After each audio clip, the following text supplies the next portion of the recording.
and what I was told would never happen suddenly became possible. How did he succeed where others failed? Let's break down what works and what doesn't. What are your names? Sabrina. Sabrina. Sabrina and Africa. We can talk about POFMA. You might have to wait because We don't mind students. are you my residents? Where do you stay? Punggol. You are not my residents. Yeah, understood. When you're talking to Singapore's law minister, it's best to tell the truth. Well, you're making it very difficult, aren't you? That question turns the conversation into a personal conflict. Why not stick to the issue? Here's a better question. Can we see you at your earliest convenience?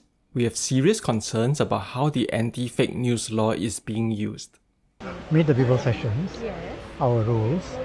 We see our residents in order to deal with their problems. You see all these people, they have problems. Yes. If you want to discuss broader issues, we're always open for discussion, and I can give you a time because I don't want to delay my residents. Kudos to Shanmugam for his calm explanation. Unfortunately, the activists continue down the rabbit hole. So I know that's not true, but No, people consider are you accusing me of lying? I don't know. They accuse the law minister of being untruthful when he is in fact telling the truth. I would suggest you be careful before you accuse people of lying.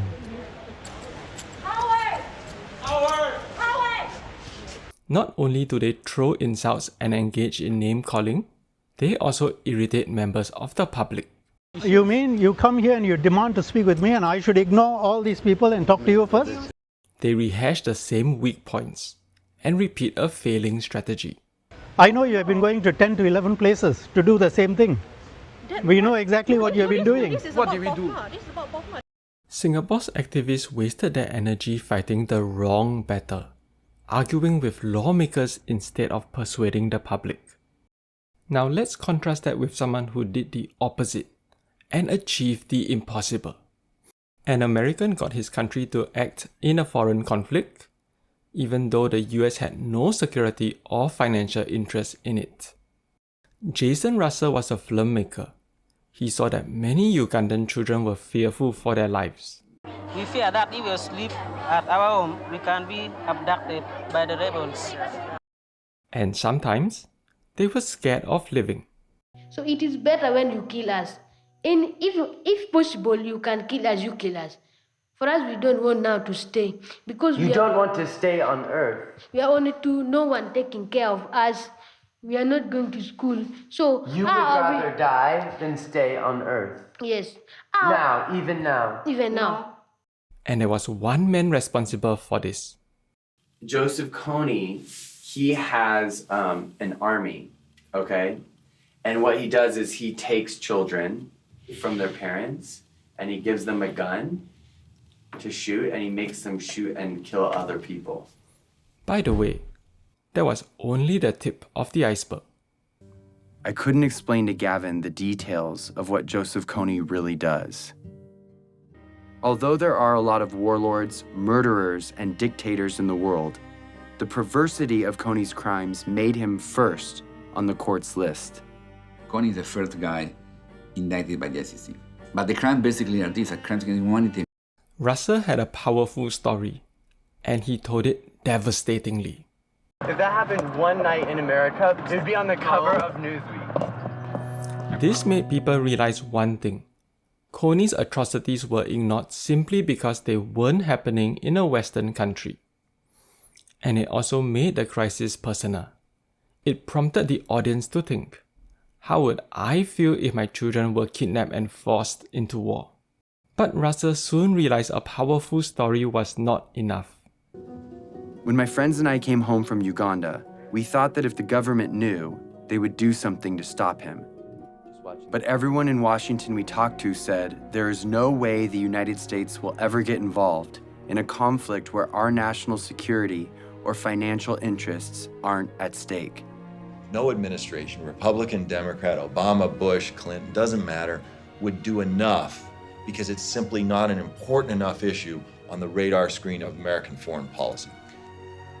Since the government said it was impossible, we didn't know what else to do but tell everyone we could about Jacob and the invisible children. They changed their strategy when they realized it wasn't working. Let's show this movie to as many people as possible in such a way that we can't be ignored. And when we did, people were shocked, and their awareness turned into action. We started something, a community. Their new strategy was working. Since they had new results, they went back to lawmakers. So with hundreds of thousands of people with us, we went back to Washington, D.C., and we met with congressmen and senators one by one, on both sides, Republicans, Democrats, and they all agreed with us. Joseph Kony's crimes had to be stopped. Of all the problems that are out there, none is more severe than one that mutilates and takes the lives of little kids. And what I was told would never happen suddenly became possible. In furtherance of the Congress's stated policy, I have authorized a small number of U.S. forces to deploy to Central Africa to provide assistance to regional forces that are working toward the removal of Joseph Kony from the battlefield. Sincerely, Barack Obama. Why did Russell's strategy work? Because lawmakers don't just care about doing the right thing. They also care about getting votes. And his enemy was Kony, not the lawmakers. In this election year of fighting and name-calling, no matter what side you're on, this is something we can all agree on. If a senator or congressman notices 25 phone calls on any issue, on any given day, it is noted. When citizens, by the hundreds of thousands, start demanding that our government do something, suddenly it becomes in the national interest of the United States government to respond to this problem. But how did the filmmaker gain the support of hundreds of thousands of people? Again, a powerful story on its own wasn't enough. He showed them results. We were committed to stop Kony and rebuild what he had destroyed. And because we couldn't wait for institutions or governments to step in, we did it ourselves, with our time, talent, and money. So we rebuilt schools. The best you can offer a child is by letting them be independent, and that was providing education. We created jobs. I have seen the lives of those who have been hopeless. Now they have hope. And we built an early warning radio network on the front line of the war to protect villages from rebel attacks. To update real-time what's happening on a war zone 8,000 miles away. All of this was funded by an army of young people who put their money toward their belief in the value of all human life. They gave a few dollars a month of what little they had to a program called Try, and proved that a bunch of littles could make a big difference. Also, notice how empowering the previous passage was. You're powerful when combined with others. And Russell is big on empowerment. It's always been that the decisions made by the few, with the money and the power, dictated the priorities of their government and the stories in the media. They determine the lives and the opportunities of their citizens. But now there is something bigger than that. The people of the world see each other and can protect each other. It's turning the system upside down, and it changes everything.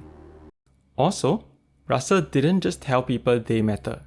He gives them visible ways to show their support. Besides viral online sharing, bracelets and posters made his movement impossible to ignore. Creating change isn't about who shouts the loudest. It's about who listens, adapts, and delivers results. Think of it like pushing a boulder uphill. If you charge headfirst, you exhaust yourself before making progress. But if you rally enough people, plan your approach, and show the world why that boulder needs moving, momentum builds, and even the steepest climb becomes possible.